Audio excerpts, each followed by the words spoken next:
नमस्कार विद्यार्थी मित्रांनो, आज आपण पाहणार आहोत इयत्ता 7वी सामान्य विज्ञान या विषयासाठीचे वार्षिक परीक्षेला इम्पॉर्टंट असणारे ऑब्जेक्टिव्ह क्वेश्चन. चॅप्टर 11 पेशी रचना आणि सूक्ष्मजीव या पाठातील काही महत्त्वाचे ऑब्जेक्टिव्ह.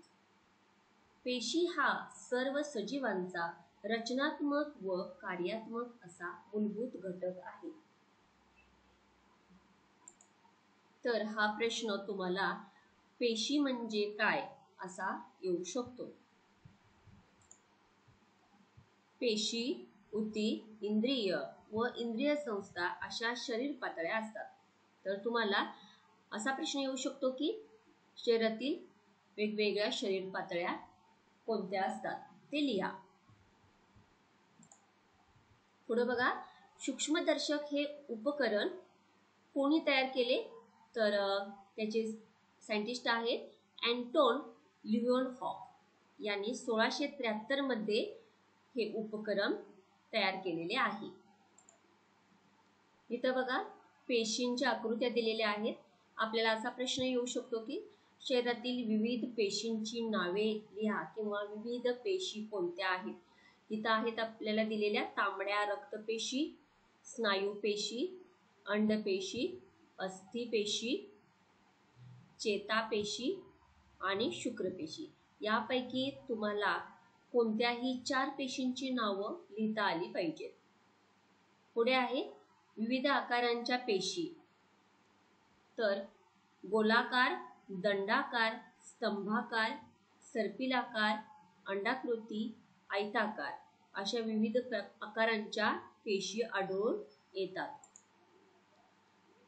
आकारानुसार विविध पेशींचे प्रकार कोणते असं जर म्हटलं तर त्याचं उत्तर आपल्याला हे लिहिता आलं पाहिजे. गोलाकार, दंडाकार, स्तंभाकार, सर्पिलाकार, अंडाकृती आणि आयताकार. पुढील प्रश्न, विविध पेशी अंगके कोणती असा येऊ शकतो प्रश्न. तर पेशी अंगकांची नावं लिहावी लागतील आपल्याला. इथं केंद्रक, गोल्जी पिंड, लयकारिका, रिक्तिका, तंतुकणिका, लवके ही पेशी अंगके आहेत. वनस्पती पेशीमध्ये हरितलवक असते, परंतु प्राणी पेशीमध्ये हरितलवक नसते. इथं तुम्हाला असा प्रश्न विचारू शकतात की तंतुकणिकेचे कार्य कोणते? तर तंतुकणिका ऊर्जा तयार करतात, म्हणूनच त्यांना पेशींचे ऊर्जा केंद्र असे म्हणतात. इथं आपल्याला हा प्रश्न 1 मार्काला विचारू शकतात, तंतुकणिकांचे कार्य कोणते? पुढे बघा, वनस्पती पेशीमधील हरितलवके प्रकाश संश्लेषणाचे कार्य करतात. हा प्रश्न तुम्हाला रिकामी जागासाठी सुद्धा विचारू शकतात. पुढील प्रश्न तुम्हाला असा येऊ शकतो की सूक्ष्मजीव म्हणजे काय? 1 मार्काला हा येऊ शकतो क्वेश्चन. त्याचं उत्तर बघा काय आहे. जे आपल्या डोळ्यांनी सहज दिसत नाहीत ते पाहण्यासाठी सूक्ष्मदर्शकाचा वापर केला जातो, अशा सजीवांना सूक्ष्मजीव म्हणतात. उदाहरणार्थ सांगायचं झालं तर इथं बघा, अमिबा, पॅरामेशियम. इथं आपल्याला आता काही सूक्ष्मजीवांचे आकार पाहायचे आहेत. हे तुम्हाला जोड्या जुळवा यासाठी येऊ शकतो क्वेश्चन. पहिला आहे पॅरामेशियम. याचा आकार सुमारे 100 मायक्रोमीटर असतो. टायफॉइडचा रोगजंतू, याचा आकार 1 ते 3 मायक्रोमीटर इतका असतो. तर पोलिओचा विषाणू 28 नॅनोमीटर इतका असतो. हे तुम्हाला जोड्या जुळवासाठी येऊ शकतं.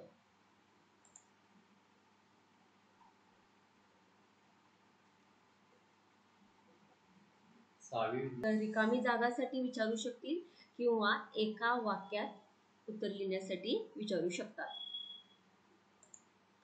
आता आपण पाहणार आहोत क्वेश्चन. पाठ क्रमांक 12 मानवी स्नायू व पचन संस्था या पाठातील ऑब्जेक्टिव्ह क्वेश्चन्स. इथं आहे मानवी शरीरात 600 पेक्षा अधिक स्नायू असतात. इथं रिकामी जागासाठी येऊ शकतो प्रश्न. मानवी शरीरात डॅश डॅश पेक्षा अधिक स्नायू असतात. पुढचा आहे बघा, मानवी चेहऱ्यामध्ये जवळपास 30 स्नायू असतात. इथं हा पण प्रश्न रिकामी जागासाठी येऊ शकतो, एका वाक्यासाठी येऊ शकतो. मानवी चेहऱ्यामध्ये जवळपास 30 स्नायू असतात. पुढे आहे ऐच्छिक स्नायू म्हणजे काय अशी व्याख्या विचारतील.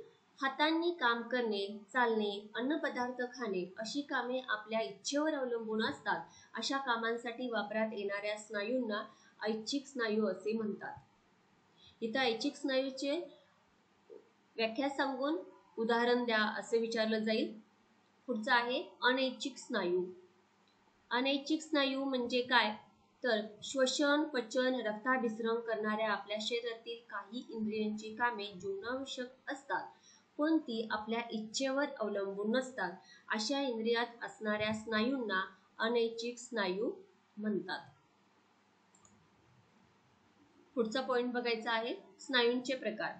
इथं आपल्याला प्रश्न विचारू शकतात स्नायूंचे प्रकार कोणते आहेत.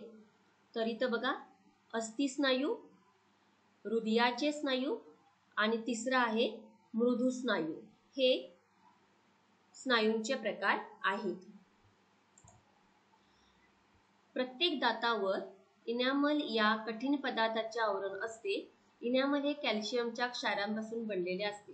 तर तुम्हाला इथं प्रश्न विचारला जाईल की दातावर कशाचे कठीण पदार्थाचे आवरण असते तर इनॅमल पासून बनलेले असतं ते. आणि पुढचा प्रश्न आहे लाळेमध्ये टायलिन म्हणजेच अमायलेज नावाचे विकर असते. इथे विचारू शकतात की लाळेमध्ये कोणते विकर असते. इथे बघा 2 तारखा दिलेल्या आहेत. 31 मे या दिवशी जागतिक तंबाखू सेवन विरोधी दिवस साजरा केला जातो आणि दुसरा आहे 7 एप्रिल हा जागतिक आरोग्य दिन. हे दोन्ही प्रश्न जोड्या जुळवासाठी येऊ शकतात. आता पाहणार आहोत आपण पाठ क्रमांक 13 बदल भौतिक व रासायनिक यामधील महत्त्वाचे ऑब्जेक्टिव्ह क्वेश्चन. पुन्हा पुन्हा उलट सुलट क्रमाने होऊ शकणाऱ्या बदलांना परिवर्तनीय बदल म्हणतात. इथं प्रश्न विचारू जाऊ शकतो की परिवर्तनीय बदल म्हणजे काय आणि त्याचं उदाहरण सांगा. ही व्याख्या लिहावी लागेल आणि उदाहरण आहे मेण वितळवून पुन्हा मेण मिळवणे. पुढचा आहे आवर्ती बदल. काही बदल हे ठराविक कालावधीनंतर पुन्हा पुन्हा घडून येतात. अशा बदलांना आवर्ती बदल म्हणतात. पुढचा आहे भौतिक बदल म्हणजे काय. कोणताही नवीन पदार्थ तयार झाला नाही अशा बदलास भौतिक बदल असे म्हणतात. जे बदल घडल्याने मूळ पदार्थांचे रूपांतर नवीन व वेगळ्या गुणधर्माच्या पदार्थात होते अशा बदलास रासायनिक बदल असे म्हणतात. ही रासायनिक बदल याची व्याख्या आहे. पुढचा महत्त्वाचा ऑब्जेक्टिव्ह आहे गॅल्व्हनायझेशन म्हणजे काय किंवा गॅल्व्हनायझेशन कशाला म्हणतात. तर इथं बघा क्षरण रोखण्यासाठी लोखंडी वस्तूवर जस्ताचा पातळ लेप लावतात त्याला गॅल्व्हनायझेशन असे म्हणतात. आपण आता पाहणार आहोत पाठ क्रमांक 14 मूलद्रव्ये, संयुगे आणि मिश्रणे या पाठातील महत्त्वाचे ऑब्जेक्टिव्ह क्वेश्चन. इथं आहे पहिलाच प्रश्न मिश्रणे म्हणजे काय किंवा मिश्रणे कशाला म्हणतात. काही द्रव्ये 2 किंवा अधिक पदार्थांची बनलेली असतात त्यांना मिश्रणे असे म्हणतात. हा प्रश्न तुम्हाला 1 मार्काला येऊ शकतो. पुढे आहे मूलद्रव्ये कशाला म्हणतात. तर बघा ज्या पदार्थांच्या रेणूमध्ये एकाच प्रकारचे अणू असतात त्या पदार्थांना मूलद्रव्ये असे म्हणतात. पुढे आहे महत्त्वाचा पॉइंट. आतापर्यंत शास्त्रज्ञांनी 118 मूलद्रव्यांचा शोध लावला आहे. तर हे रिकामी जागासाठी येऊ शकतं की किती मूलद्रव्यांचा शोध लागला आहे 118. त्यापैकी 92 मूलद्रव्ये ही निसर्गात आढळतात तर उर्वरित मूलद्रव्ये ही मानवनिर्मित आहेत. इथं धातू सदृश्य बघायचा आहे. इथं प्रश्न येऊ शकतो धातू सदृश्याची व्याख्या लिहून दोन उदाहरणे द्या. तर बघा, जी मूलद्रव्ये काही प्रमाणात धातू तसेच अधातूंचे गुणधर्म दर्शवतात त्यांना धातू सदृश असे म्हणतात. उदाहरणार्थ आर्सेनिक, सिलिकॉन, सेलेनियम. इथं आहे संयुग म्हणजे काय? दोन किंवा अधिक मूलद्रव्यांच्या रासायनिक संयोगातून तयार होणारा पदार्थ म्हणजे संयुग होय. हा सुद्धा 1 मार्काला येऊ शकतो. संयुग म्हणजे काय? आता आपण पाहणार आहोत पाठ क्रमांक 15 पदार्थ आपल्या वापरातील या पाठातील महत्त्वाचे ऑब्जेक्टिव्ह. तर इथं आहे बघा, दंतक्षय रोखण्यासाठी टूथपेस्टमध्ये कशाचा उपयोग होतो? तर फ्लोराईडचा. रिकामी जागासाठी हा प्रश्न येऊ शकतो. फ्लोराईडचा उपयोग होतो. फ्लोराईडचा उपयोग काय असतो? तर दातावरील आवरण आणि हाडांच्या बळकटीसाठी हे महत्त्वाचे असते, म्हणजेच आवश्यक आहे. इथं बघा, प्रश्न इथे या घटकावरती येऊ शकतो. पोर्टलँड सिमेंट कसं बनवतात? तर पोर्टलँड सिमेंट हा बांधकामासाठी वापरला जाणारा प्रमुख प्रकार आहे. त्यामध्ये 60% चुना असतो, म्हणजेच कॅल्शियम ऑक्साईड, 25% सिलिका म्हणजे सिलिकॉन डायऑक्साईड, पुढं 5% ॲल्युमिना, उरलेला भाग आयर्न ऑक्साईड व जिप्सम म्हणजेच कॅल्शियम सल्फेट या कच्च्या मालापासून पोर्टलँड सिमेंट बनवतात. हा 2 मार्काला येऊ शकतो प्रश्न. पोर्टलँड सिमेंट म्हणजे काय सांगून त्यांच्यामध्ये कोणकोणते घटक आहेत हे आपल्याला सांगावं लागेल. पुढं 1756 मध्ये ब्रिटिश अभियंते जॉन स्मिटन यांनी जलीय सिमेंट बनवण्याची पद्धत शोधून काढली. इथं प्रश्न येऊ शकतो की जलीय सिमेंट बनवण्याची पद्धत कोणी शोधून काढली आणि कधी शोधून काढली? तर 1756 मध्ये ब्रिटिश अभियंते जॉन स्मिटन यांनी. आता आपण पाहणार आहोत पाठ क्रमांक 16 नैसर्गिक साधन संपत्ती या पाठातील महत्त्वाचे प्रश्न. धातुंकापासून धातू मिळवण्यासाठी त्यांचे निष्कर्षण व शुद्धीकरण केले जाते. आधी धातुका असतात, तर धातुकापासून धातू मिळवण्यासाठी ह्या 2 गोष्टी केल्या जातात, निष्कर्षण आणि शुद्धीकरण. इथं बघा, खनिज मीठ म्हणजे सैंधव मीठ किंवा शेंदेलोण या नावाने हे जे मीठ आहे किंवा शेंदेलोण ते जेवणात पण वापरलं जातं आणि काही औषधात सुद्धा वापरलं जातं. पुढे आहे इंडियन स्कूल ऑफ माइन्स, ही एक संस्था आहे, धनबाद या ठिकाणी आहे. तर ही संस्था आता इंडियन इन्स्टिट्यूट ऑफ टेक्नॉलॉजी म्हणून आता कार्यरत आहे. इथं आहे मॅग्नेटाइट, हेमॅटाइट, लिमोनाइट, सिडेराइट ही 4 प्रमुख लोहखनिजे आहेत. तर यावर प्रश्न येऊ शकतो की प्रमुख लोहखनिजे कोणती किंवा 4 प्रमुख लोहखनिजांची नावे लिहा. तर मॅग्नेटाइट, हेमॅटाइट, लिमोनाइट आणि सिडेराइट. पुढचा आहे प्रश्न, बॉक्साइट हे ॲल्युमिनियमचे प्रमुख धातूक आहे. यामध्ये ॲल्युमिनियमचे प्रमाण डॅश डॅश इतके असते. तर ॲल्युमिनियमचे प्रमाण 55% इतके असते. इथं महत्त्वाचा प्रश्न, जीवाश्म इंधन कशाला म्हणतात?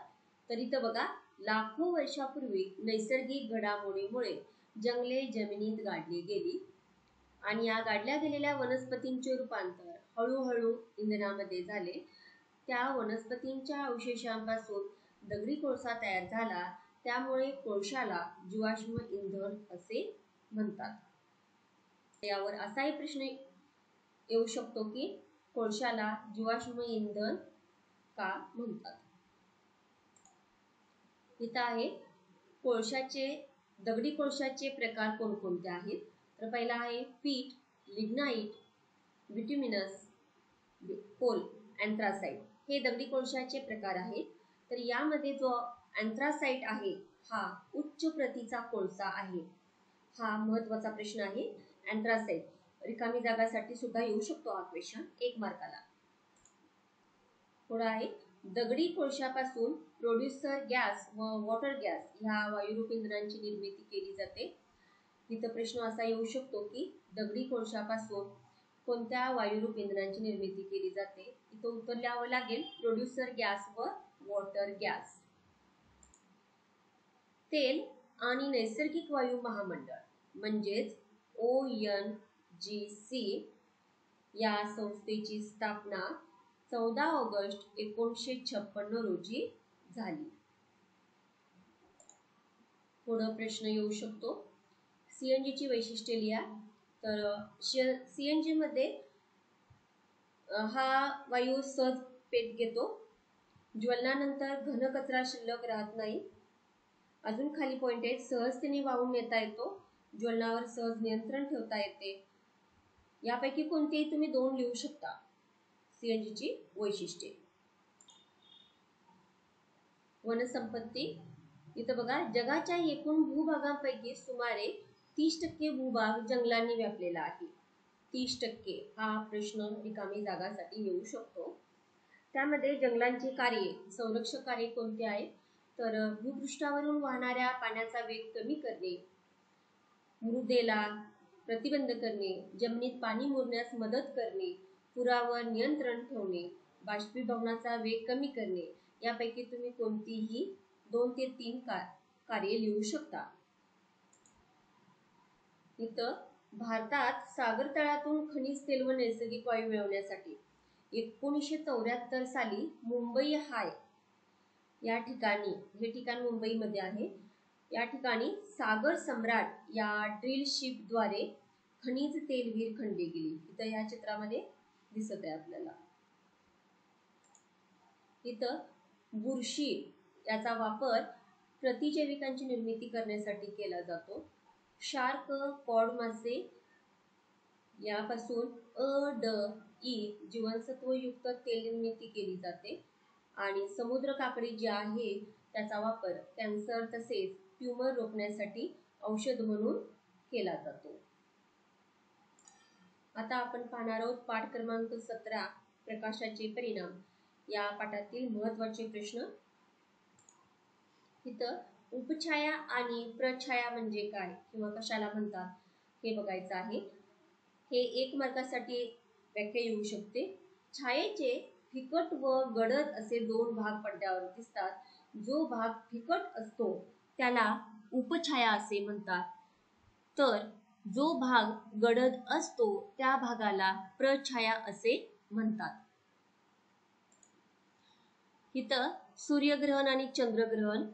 सूर्यग्रहण कशाला म्हणतात हे पाहायचं आहे. हे सुद्धा तुम्हाला सूर्यग्रहण म्हणजे काय किंवा सूर्यग्रहण कशाला म्हणतात असा प्रश्न येऊ शकतो. तर बघा, सूर्य व पृथ्वी यांच्या दरम्यान जेव्हा चंद्र येतो तेव्हा चंद्राची सावली पृथ्वीवर पडते आणि त्यामुळे तेवढ्या भागातून सूर्य दिसत नाही, त्याला सूर्यग्रहण असे म्हणतात.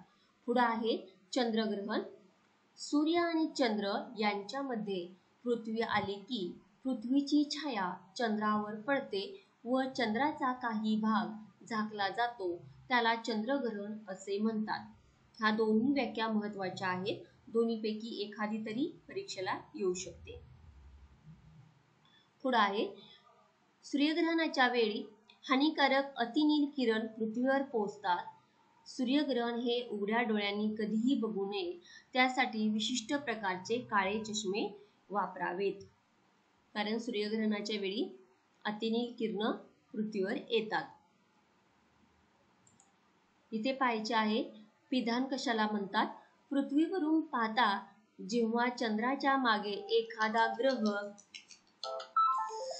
किंवा तारा जातो तेव्हा त्या स्थितीला पिधान असे म्हणतात. पिधान म्हणजे काय तर आताच पाहिलं आपण. पृथ्वीवरून पाहता जेव्हा चंद्राच्या मागे एखादा ग्रह किंवा तारा जातो तेव्हा त्या स्थितीला पिधान असे म्हणतात. शून्य छाया दिन म्हणजे काय किंवा कशाला म्हणतात. ज्या दिवशी सूर्य बरोबर माथ्यावर येतो त्या दिवसाला शून्य छाया दिन असे म्हणतात. हा 1 मार्काला प्रश्न येऊ शकतो. आता आपण पाहणार आहोत पाठ क्रमांक 18 ध्वनी, ध्वनीची निर्मिती या पाठातील महत्त्वाचे ऑब्जेक्टिव्ह. तर इथं बघा, पुढे मागे होणारा झोपाळा म्हणजेच हे काय आहे प्रकारचे दोलकच आहे. हे एक लक्षात ठेवावं लागेल तुम्हाला. इथं स्थितिस्थापकता कशाला म्हणतात, तर बघा, ताणलेले रबर सोडून दिल्यावर मूळ स्थितीत येते हा जो गुणधर्म आहे, तर त्या गुणधर्माला स्थितिस्थापकता असे म्हणतात. पुढे आहे दोलकाचा दोलनकाळ कशाला म्हणतात आणि दोलकाची वारंवारता कशाला म्हणतात. इथं दोन महत्त्वाचे प्रश्न आहेत. दोलकाला एक दोलन पूर्ण करण्यासाठी लागलेल्या कालावधीला दोलकाचा दोलनकाळ असे म्हणतात. इथं लक्षात ठेवा, कालावधी म्हणजेच काळ, दोलकाचा दोलनकाळ. पुढे आहे वारंवारिता. दोलकाने एका सेकंदात पूर्ण केलेल्या दोलन संख्येला दोलकाची वारंवारता असे म्हणतात. इथं लक्षात ठेवा की दोलन संख्या म्हणजेच ही त्याची दोलकाची वारंवारता आहे. इथं वारंवारता कंसात n बरोबर एक सूत्र आहे, 1/, दोलकाचा दोलनकाळ म्हणजेच t बरोबर 1/t. इथं वारंवारता ही हर्ट्झ या एककामध्ये व्यक्त करतात. एकतर रिकामी जागासाठी किंवा जोड्याजोडासाठी येऊ शकतं, किंवा वारंवारतेचे एकक विचारलं जातं. वारंवारता ही हर्ट्झ या एककामध्ये व्यक्त केली. पुढील आहे प्रश्न, ध्वनी पातळी ही कोणत्या एककात मोजली जाते, तर हा रिकामी जागासाठी येऊ शकतो. डेसिबल या एककात ध्वनी पातळी मोजली जाते. इथं श्राव्य ध्वनी म्हणजे ऐकू येणारा ध्वनी, मनुष्यास ऐकू येणाऱ्या ध्वनीची वारंवारता ही 20 हर्ट्झ ते 20,000 हर्ट्झ या दरम्यान असते. हा महत्वाचा आहे, 20 हर्ट्झ ते 20,000 हर्ट्झ हा श्राव्य ध्वनी आहे. पुढे जो आहे तो अवश्राव्य ध्वनी. अवश्राव्य ध्वनी हा ज्या ध्वनीची वारंवारता 20 हर्ट्झ पेक्षा कमी असते अशा ध्वनीला अवश्राव्य ध्वनी असे म्हणतात. आणि पुढे जो आहे तो श्राव्यातीत म्हणजे स्वनातीत ध्वनी, अल्ट्रासोनिक. 20,000 हर्ट्झ पेक्षा अधिक वारंवारतेच्या ध्वनीला श्राव्यातीत किंवा स्वनातीत ध्वनी असे म्हणतात. इथं प्रश्न येऊ शकतो, श्राव्यातीत ध्वनीचे उपयोग लिहा. तर इथं बघा, घड्याळाचे सूक्ष्म भाग तसेच नाजूक दागिन्यांची स्वच्छता करण्यासाठी होतो, शरीरातील भाग पाहण्यासाठी होतो, तसेच याचा उपयोग मेंदूतील गाठी ओळखण्यासाठी होतो. आता आपण पाहणार आहोत पाठ क्रमांक 19, चुंबकीय क्षेत्राचे गुणधर्म या पाठातील महत्त्वाचे ऑब्जेक्टिव्ह. इथं आपण पाहणार आहोत चुंबकीय क्षेत्र म्हणजे काय, तर चुंबकाभोवतीच्या ज्या भागात वस्तूवर चुंबकीय बल कार्य करते त्या चुंबकीय क्षेत्र असे म्हणतात. हा प्रश्न सुद्धा तुम्हाला 1 मार्काला विचारू शकतात. आता आपण पाहणार आहोत पाठ क्रमांक 20, तारकांच्या दुनियेत या पाठातील महत्त्वाचे ऑब्जेक्टिव्ह. इथं प्रश्न येऊ शकतो, क्षितिज कशाला म्हणतात. दूरवर पाहिले असता आकाश जमिनीला टेकल्यासारखे दिसते, ते ज्या रेषेत मिळतात त्यास क्षितिज असे म्हणतात. इथं आहे आयनिक वृत्त कशाला म्हणतात. आयनिक वृत्त पृथ्वी सूर्याभोवती फिरते, परंतु पृथ्वीवरून पाहता सूर्य फिरत असल्याचा आपल्याला आभास होतो. याच सूर्याच्या खगोलावरील या भासमान मार्गाला आयनिक वृत्त असे म्हणतात. इथं प्रश्न आयनिक वृत्त कशाला म्हणतात असा येऊ शकतो. इथं तारका समूह म्हणजे काय, तर खगोलाच्या एका लहान भागात असलेल्या ताऱ्यांच्या गटाला तारका समूह असे म्हणतात. इथं भासमान भ्रमण कशाला म्हणतात, तर पृथ्वीच्या सूर्याभोवतीच्या फिरण्यामुळे सूर्य फिरल्याचा आपणास आभास होतो. सूर्याच्या या भ्रमणालाच भासमान भ्रमण असे म्हणतात. अशा प्रकारे आज आपण पाठ क्रमांक 11 ते 20 वार्षिक परीक्षेला महत्त्वाचे असणारे सर्व ऑब्जेक्टिव्ह प्रश्न पाहिलेले आहेत. तर मोठ्या प्रश्नांच्या तयारीसाठी डिस्क्रिप्शन बॉक्समध्ये व्हिडिओची लिंक दिलेली आहे, ते जाऊन तुम्ही पाहावे. Best luck for your exam.